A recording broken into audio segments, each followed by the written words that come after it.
What is the national commission role in this? నేను అడుగుతూ ఉన్నాను. This is BR Gavai. Okay, BR Gavai judgement ఇదంతా కూడా. ఈ ఇన్ని పేజీల జడ్జిమెంట్ బిఆర్ గవాయ్ది. BR Gavai is also a Dalit judge. ఆయన జడ్జి అయినందుకు మాత్రాన ఆయన దళిత జడ్జిగా పిలవట్లా, దళిత జడ్జి అనే పిలుస్తున్నారు. దళిత్ అనేది తీసేయట్లా. A Dalit judge in the 7 members judge, bench. ఈయన ఏం చెప్పాడు? క్రీమీ లేయర్ని పెట్టమన్నాడు.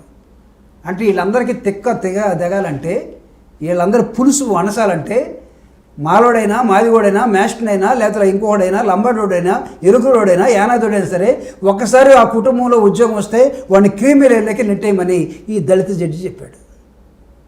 ఇది న్యాయమా?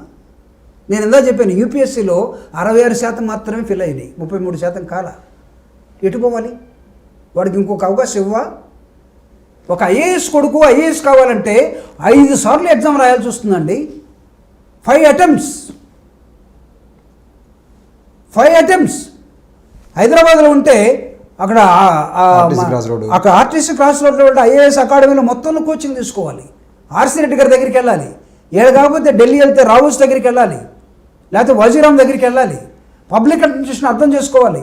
రీసెంట్గా వచ్చిన ఇన్స్టిట్యూషన్ మొత్తాన్ని తిరిగి వైవాకి ఒక చోట, మెయిన్స్కి ఒక చోట, ప్రిలిమ్స్కి ఒక చోట అన్నీ తీసుకొని ఒక ఐఏఎస్ కొడుకు ఐఏఎస్ కావాలంటే 5 times రాయాల్సి వస్తుంది. నువ్వు ఒకసారి మాధవరావు గారి కొడుక్కి, మాధవరావుకి ఐఏఎస్ వచ్చింది కాబట్టి మాధవరావు గారి కొడుకు కుదరదంటే మాధవరావు కొడుకు ఎక్కడి నుంచి వచ్చేవాడు ఐఏఎస్గా?